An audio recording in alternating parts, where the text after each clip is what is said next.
Hi views, நான் இன்றைக்கி பண்ண போகிற ரெசிபி சிக்கன் பிரியாணி. இதுக்கு 1/2 kg சிக்கன் வந்து நல்லா சுத்தம் பண்ணி கழுவி வச்சுருக்கேன் மஞ்சள் போட்டு. இப்போ தண்ணி இல்லாமல் ஃபுல்லாக வந்து ஸ்ட்ரெயின் பண்ணி வச்சுக்கோங்க. இதில் வந்து ஒரு 1/2 டீஸ்பூன் மஞ்சத்தூள், 1/2 டீஸ்பூன் மிளகாத்தூள்,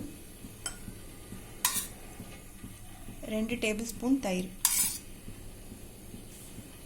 இது சேர்த்து நல்லா கலந்துக்கோங்க.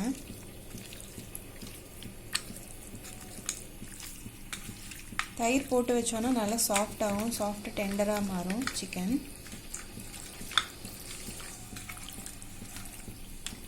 நல்லா ஒன்று சேர இப்படி கலந்து வச்சுக்கோங்க. சிக்கன் வாஷ் பண்ணும்போது நீங்கள் அரிசி கழுவின தண்ணியில் ஒரு தடவை வாஷ் பண்ணிட்டீங்க அப்படின்னா உங்களுக்கு அந்த கவுச்சி ஸ்மெல் அடிக்காது.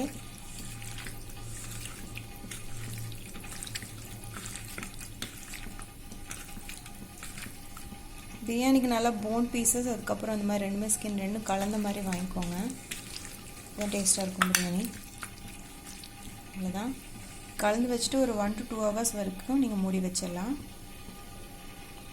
இப்போ நம்ம ப்ரெஷர் பேன் வச்சுக்கலாம். ஸ்டவ் ஆன் பண்ணிக்கலாம். நம்ம எண்ணெய் ஊற்றலாம். எண்ணெய் வந்து ஒரு 3 டேபிள் ஸ்பூன் அளவு ஊற்றிக்கோங்க.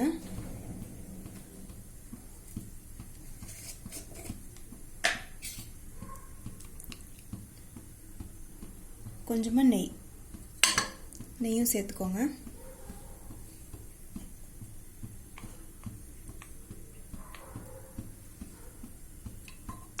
லைட்டாக காயட்டும்.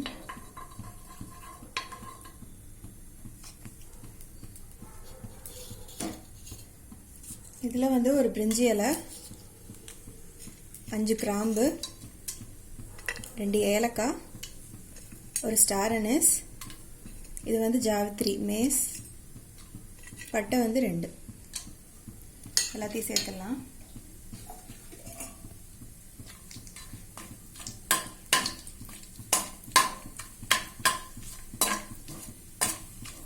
தேர்ட்டி செகண்ட்ஸ் கழிச்சு ஒரே ஒரு பச்சை மிளகாய் கீறி வச்சுருக்கேன், அது சேர்க்குறேன். இதோடைய 2 பெரிய வெங்காயம் பிரியாணிக்கு வந்து இப்படி நீளமாக கட் பண்ணிக்கோங்க, அதையும் சேர்த்துடலாம்.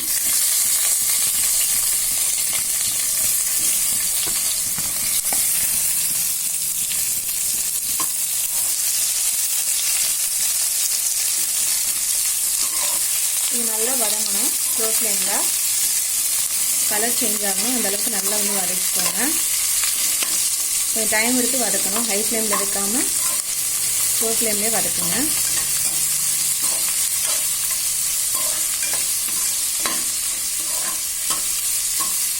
வதங்கட்டும். வெங்காயம் முக்கால்வாசி நல்லா வதங்கிடுச்சு, நல்லா கலர் சேஞ்ச் ஆகிருக்கு. நம்ம இப்போ இஞ்சி பூண்டு பேஸ்ட் சேர்த்துடலாம். இஞ்சி பூண்டு பேஸ்ட் பார்த்தீங்கன்னா ஒரு 2 டேபிள் ஸ்பூன் சேர்த்துக்கோங்க.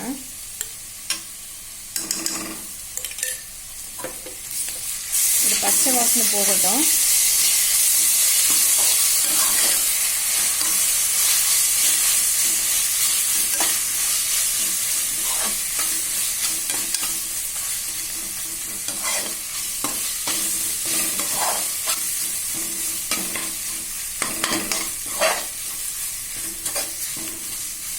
ஒரு நிமிஷம் வதங்கட்டும். இப்போ இஞ்சி பூண்டு பேஸ்டோட பச்சை வாசனை போனதுக்கப்புறம் நம்ம தக்காளி சேர்த்துடலாம். நான் 2 தக்காளி எடுத்திருக்கேன், மீடியம் சைஸ் தக்காளி. அதையும் நீளமாக கட் பண்ணி இதில் சேர்த்துடலாம். இது நல்லா வதங்கணும். இது வதங்கி தக்காளி நல்லா கூழ் மாதிரி ஆகணும், அந்த அளவுக்கு வதக்கிக்கலாம். கொஞ்சமாக உப்பு சேர்த்துக்கிறேன். தக்காளி ஈஸியாக வதங்கும்.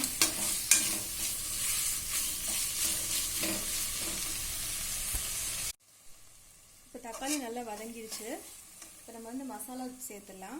நான் ஆல்ரெடி வந்து சிக்கனில் வந்து கொஞ்சம் மஞ்சத்தூளும் மிளகாத்தூளும் சேர்த்துருந்தேன், 1/2 டீஸ்பூன் சேர்த்துருந்தேன். அதனால் இங்கே கொஞ்சமாக மஞ்சத்தூள் ஒரு பிஞ்ச் எடுத்திருக்கேன். இது வந்து 1/2 டீஸ்பூன் மிளகாய்த்தூள், 1 டீஸ்பூன் வந்து மல்லித்தூள், 1 டீஸ்பூன் கரம் மசாலா. இதை நான் ஆல்ரெடி பண்ணியிருக்கேன் அந்த கரம் மசாலா. நீங்கள் போய் லிங்க்கில் போய் செக் பண்ணுங்கள்.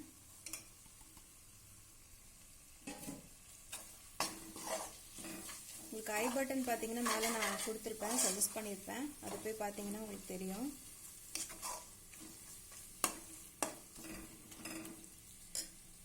வந்து கொஞ்சமாக வந்து மின்ட் லீவ்ஸ், புதினா தலை வந்து பொடியாக நறுக்கி வச்சுக்கோங்க. வாஷ் பண்ணிவிட்டு ஒரு கையளவு வந்து சேர்த்துடலாம். இதுவும் ஒரு தடவை கலரி விட்டுக்கோங்க.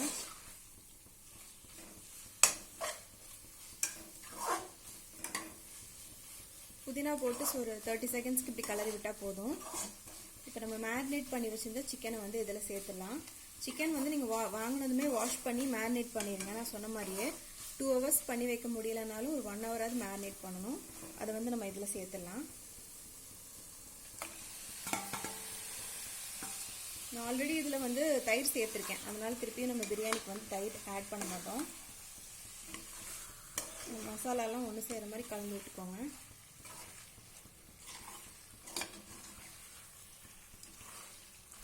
கொஞ்சமாக உப்பு சேர்க்கலாம். திருப்பி இவ்வளோ உப்பு சேர்க்குறேன்.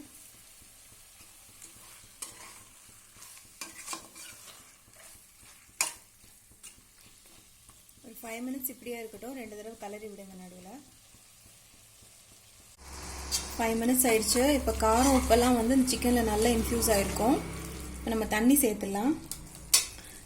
நான் வந்து ஒரு கப் அளவு வந்து ரைஸ் எடுத்து வச்சுருக்கேன். இதை வந்து ஊற வச்சேன். 20 minutes ஊற வச்சு வாஷ் பண்ணி ரெடியாக வச்சுருக்கேன். இப்போ ஒன்றுக்கு வந்து 3 கப் வந்து நான் தண்ணி சேர்த்துக்கிறேன். இதில் நீங்கள் திருப்பி எக்ஸ்ட்ராவாக தண்ணி விட தேவையில்லை. ஏன்னா ஆல்ரெடி இந்த சிக்கனில் வந்து பார்த்திங்கன்னா நான் தயிர் கலக்கியிருக்கேன். அது மட்டும் இல்லாமல் அதோட ஃபேட்லேயே அது வந்து ஆல்ரெடி கொஞ்சம் குக் ஆகிடுச்சு. அதனால் இதுக்கு நம்ம தனியாக வந்து தண்ணி சேர்க்க தேவையில்லை.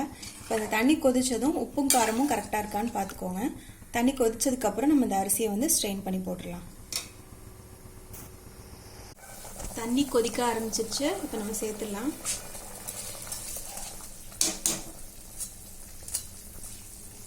அரிசியை சேர்த்து விட்டாச்சு. ஒரு தடவை கிளறி விட்டுருங்க.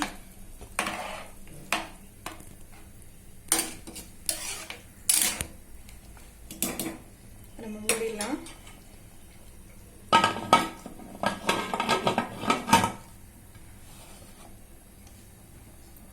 இப்போ 2 விசில் மட்டும் வச்சு எடுத்துடலாம். ஓப்பன் பண்ணிடலாம். எல்லாரும் ரிலீஸ் ஆயிடுச்சு. இவ்வளோதான்.